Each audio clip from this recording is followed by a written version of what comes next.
Olá, meu nome é Alcineia. Eu sou o Osmar. Somos discentes da UEG, do curso de Pedagogia Núcleo Cidade Ocidental. Iremos falar um pouco sobre as diretrizes curriculares da educação de jovens e adultos. O que são essas diretrizes? É um documento que direciona o trabalho do professor e garante conhecimento pelos alunos a partir de uma didática apropriada. Este documento exige a participação ativa do professor, refletindo constantemente sobre a melhor forma de ensinar. O referencial para a construção é ter uma base para atender ao perfil dos educandos, jovens, adultos e idosos, que é concretizada através da prática pedagógica. Ou seja, a partir de uma base, o professor cria uma didática que facilita o aprendizado. Como disse Paulo Freire, ensinar não existe sem aprender e vice-versa.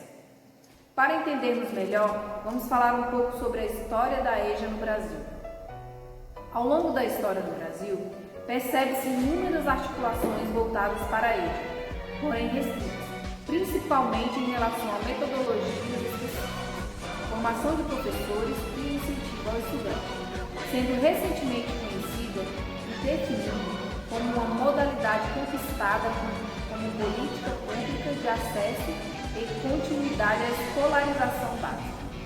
Historicamente, constata-se o desenrolar de uma educação seletiva, discriminatória e excludente, ou seja, denominada pela cultura branca, cristã e masculina, excluindo índios, negros e mulheres.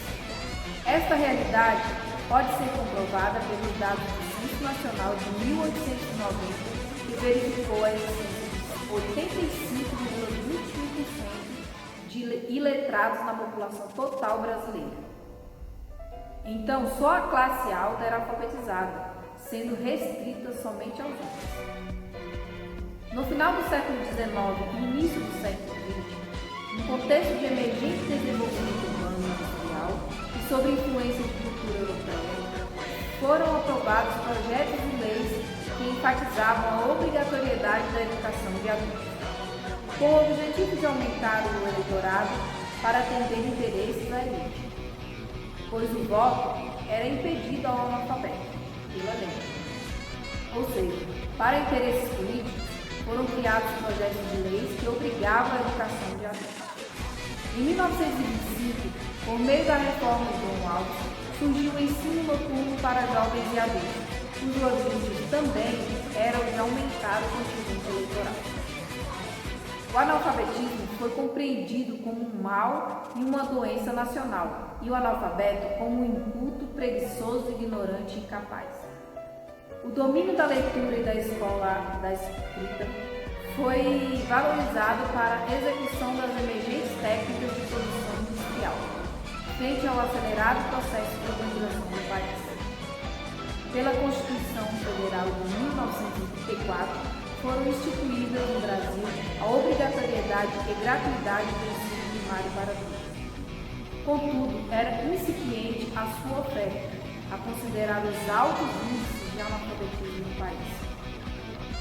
A educação de adultos foi referendada pela adoção de 25% dos recursos do Fundo Nacional do Ensino Primário, destinado especificamente ao ensino da população adulta analfabeta.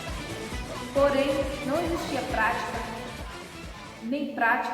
nem um método específico voltado para a alfabetização desta modalidade, aumentando o índice da evasão escolar. No final da década de 1950 e início da década seguinte, criou-se uma nova perspectiva na educação brasileira, fundamentada nas ideias e experiências desenvolvidas por Paulo Freire. Dentre as experiências da educação popular naquele período, destacaram-se o Movimento de Educação de Base da Confederação Nacional dos Bispos do Brasil, os Centros Populares de Cultura, da União Nacional de Estudantes e o início da execução do Plano Nacional de Alfabetização, o PNA, de janeiro a abril de 1964. Pelo governo federal para uma prática nacional de alfabetização de jovens e adultos em todo o país, coordenada por Paulo Freire. O golpe militar de abril de 64 suprimiu muitas experiências nesta perspectiva. 3 anos depois, o próprio governo militar criou o Movimento Brasileiro de Alfabetização Mobral, com perfil centralizador e doutrinário. Sua proposta pedagógica desconsiderava a migração rural urbana, intensa naquele período, e dava prioridade ao modelo industrial urbano, com padrões capitalistas de produção e consumo. Houve poucos avanços aos 15 anos de vigência do Mobral, pois das 40 milhões de pessoas que frequentaram aquele movimento, apenas 10% foram alfabetizados. Agora, o Osmar irá dar continuidade e finalizar com suas colocações. O parecer 699/72 do Conselho Nacional de Educação regulamentava os cursos supletivo seriados. O ensino supletivo foi apresentado, em princípio, com uma modalidade temporária para os que precisavam comprovar a escolaridade no trabalho e para os analfabetos, tornando-se uma forma de ensino permanente. A situação educacional brasileira era dramática. 8 milhões de crianças do primeiro grau tinham mais de 14 anos. 60% de suas matrículas se concentrava nas 3 primeiras séries, que reuniam 73% das reprovações. Com a nova república, a partir de 1985, o governo federal rompeu com a política de educação de jovens e adultos do período militar.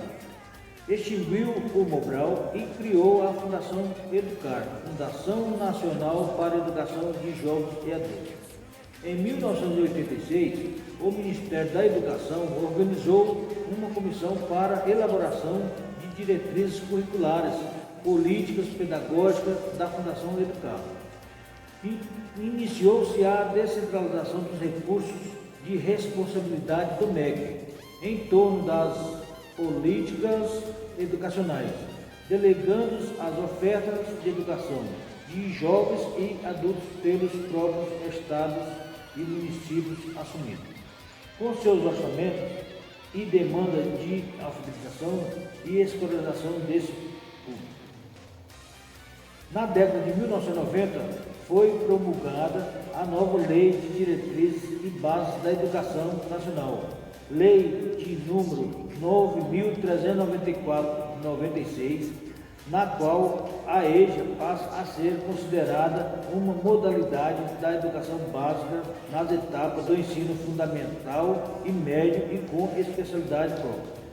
Apesar da lei de número 9.394/96 estabelecer um capítulo específico para a EJA, destaca-se que a aprovação da emenda constitucional número 14/96 suprime a obrigatoriedade do poder público em oferecer o ensino fundamental para os que ele não tinham acesso na idade própria. Foram promulgados em 10 de maio de 2000 as diretrizes curriculares nacionais para a educação de jovens e adultos, elaboradas pelo Conselho Nacional de Educação. As diretrizes lançadas em 2000 também ressaltaram a EJA como direito e substituíram a ideia de compensação pelos princípios de separação e equidade.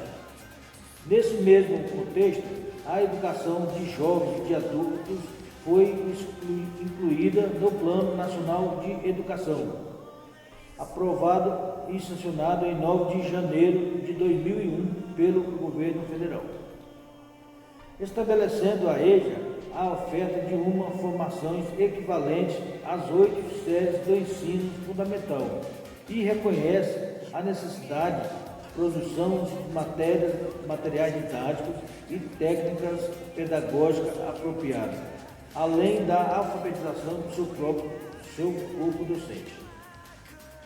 Apesar do PNE estabelecer metas para o atendimento desse público, na prática é significativo o número de pessoas excluídas nos processos de escolarização.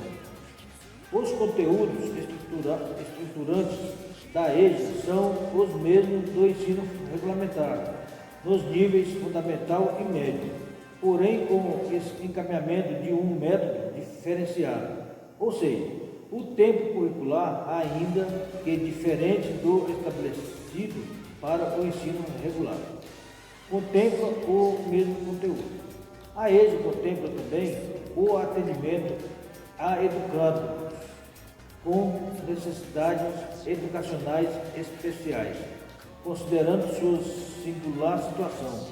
Dá-se prioridade a metodologias educacionais específicas que possibilitam o acesso, a permanência e o seu êxito no espaço escolar.